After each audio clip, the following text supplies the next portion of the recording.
Hello बच्चों, the Bihar teacher history maker मेरा mobile मेरी शिक्षा में आपका स्वागत है।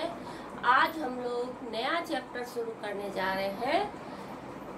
ये चैप्टर है इकाई 7 भौगोलिक आंकड़ों का प्रस्तुतिकरण।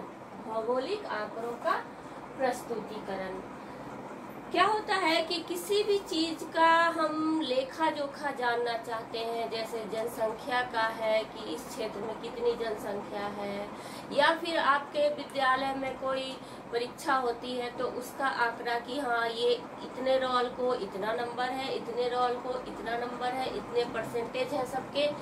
तो ये सब कैसे करते हैं हम लोग, तो बस उसी का हम लोग इस वीडियो में चर्चा करेंगे कि वो कैसे शिक्षक बनाते हैं। सभी का रोल वाइज उनका प्राप्तांक कितना है, उनका प्रतिशत कितना है, तो सबको लिखते हैं। उसको कौन फर्स्ट आया है, सेकंड आया है, थर्ड आया है, ये कैसे पता चलता है। तो ये सब कैसे करते हैं और इसको एक हम चित्र की सहायता से भी करते हैं ऐसा।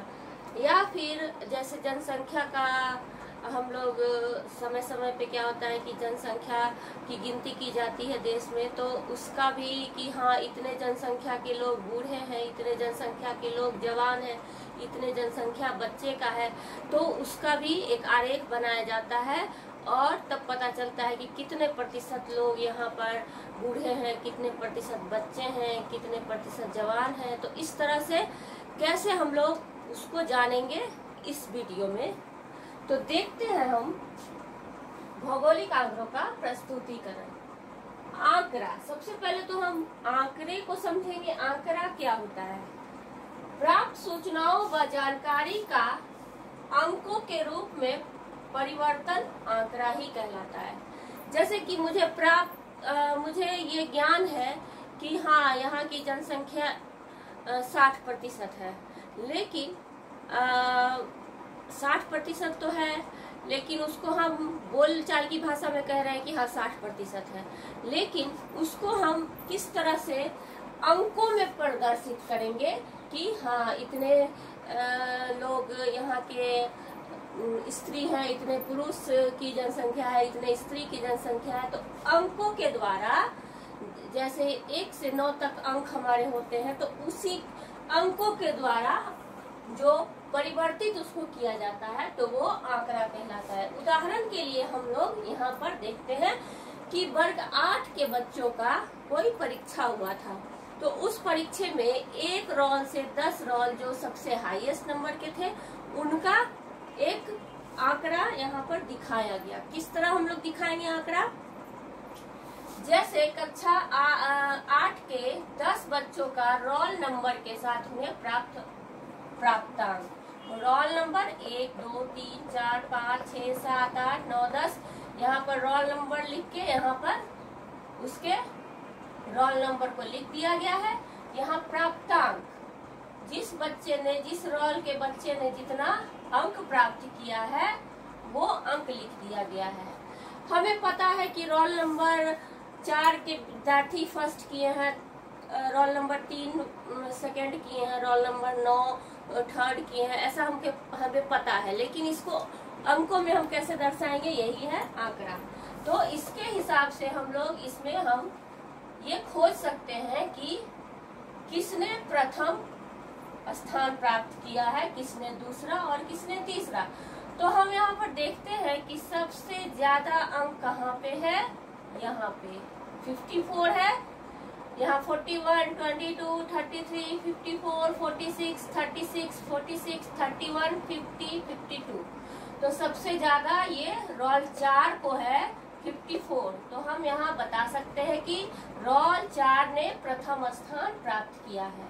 इसी प्रकार 54 के बाद सेकंड किसका आ सकता है, इसका रोल 10 का, 10 ने दूसरा स्थान प्राप्त किया है, जिसको 52 नंबर आए हैं। 52 के बाद हम खोजेंगे तो रोल 9 को 50 नंबर आए हैं, तो इसे हम कह सकते हैं कि तीसरा स्थान रोल नंबर 9 ने प्राप्त किया है। तो इस तरह हम आंकड़ों को समझ सकते हैं, आंकड़ों को देख सकते हैं। अब हम आंकड़ों का आरेख क्या होता है? आरेख लाइन होता है, एक रेखा होती है, उसे भी आरेख कहा जा सकता है। तो आंकड़ों को आरेखों के माध्यम से भी दर्शाया जा सकता है। आरेखों के द्वारा भी हम आंकड़ों को दिखा सकते हैं, इन आंकड़ों को। तो वो भी हम आगे पढ़ेंगे कि उसका डिटेल क्या है, वो कितने प्रकार के होते हैं। आरेखों में आंकड़े रेखाओं, दंडों, वृत्तों, चित्रों आदि से दर्शाते हैं। अब इसका हम चित्र भी बना सकते हैं, है ना? तो इसको हम रेखा के द्वारा, वृत्त के द्वारा, इस सब के द्वारा भी बना सकते हैं। तो ये हम कैसे कर सकते हैं, ये काफी इंटरेस्टिंग है। तो हम आगे देखेंगे कि ये हम कैसे करेंगे। तो हम ये समझ ले कि आंकड़ों को आरेखों के द्वारा भी दर्शाया जाता है। इनको हम चित्रों के सहायता से भी दिखा सकते हैं। वो कैसे, वो हम आगे देखते हैं। आंकड़ों का प्रस्तुतिकरण, तो वही चित्र जो हम बनाते हैं उसको दर्शाते हैं, तो उसी को उसका प्रस्तुतिकरण कहा जाता है। आंकड़ों को तालिका चित्र के माध्यम से प्रदर्शित किया जाता है, तब उसे आंकड़ों का प्रस्तुतिकरण कहते हैं। आंकड़ों का प्रस्तुतिकरण उसे ही कहेंगे जब इस आंकड़ों को हम चित्र के द्वारा दर्शा दें, तो वो आंकड़ों का प्रस्तुतिकरण कहलाता है। अब हम ये समझेंगे कि आंकड़ों का प्रस्तुतिकरण हम कितने प्रकार से कर सकते हैं। वो आरेख, वो रेखा, वो चित्र हम कितने प्रकार से बना सकते हैं। तो इसका भी प्रकार है, ये 3 प्रकार से हम बनाते हैं। रेखाग्राम, दंड आरेख और वृत्त आरेख। हम इसको अगर दर्शाए तो 3 प्रकार से दर्शा सकते हैं। रेखाग्राम, दंड आरेख और वृत्त आरेख। वो कैसे? हमने यहाँ पर पहला रेखाग्राम का छोटा सा उदाहरण यहाँ पर दिया है। इस तरह का आपको चित्र कहीं दिखता होगा, तो रेखाग्राम ये होता है। रेखाग्राम, लाइन ग्राफ इसे कहते हैं, लाइन ग्राफ। जैसे कि 2, 4, 6, 8 यहाँ पर लिख दिया मैंने, 5, 10, 15, 20। अब यहाँ से कोई चीज को हमको दर्शाना है, तो ये बढ़ती संख्या में यहाँ तक आके बहुत ज्यादा बढ़ गया है, यानी 20 पर आके हम यहाँ पर इसको और इसको मिला देंगे, तो ये हो जाएगा उसका मुख्य बिंदु। तो इस तरह रेखाग्राम, दंड आरेख। दंड आरेख में हम इस तरह के दंड को बनाकर उसका करते हैं, उसका दर्शाते हैं आंकड़ा। तो इस तरह के चित्र को आप देखेंगे तो ये दंड आरेख कहलाता है, बार डायग्राम। और तीसरा है वृत्त आरेख। वृत्त आरेख कैसे होता है? गोल, एक गोला बना दिया जाता है, उसको प्रतिशत में अगर हम बांटना चाहें, तो इसमें अगर हम चाहें कि कितने बच्चे, हाईएस्ट 4 बच्चों का, उसके बाद 4 बच्चों का, उसके बाद 3 बच्चों को ले, तो उसका हम परसेंटेज कैसे निकालेंगे? परसेंटेज निकाल के इसमें हम दर्शा सकते हैं। कैसे? वृत्त आरेख के द्वारा, पाई डायग्राम के द्वारा। जैसे कि ये इतना ज्यादा एरिया जो है वो 44% का है, इतना एरिया 33%, इतना 17 और इतना 6।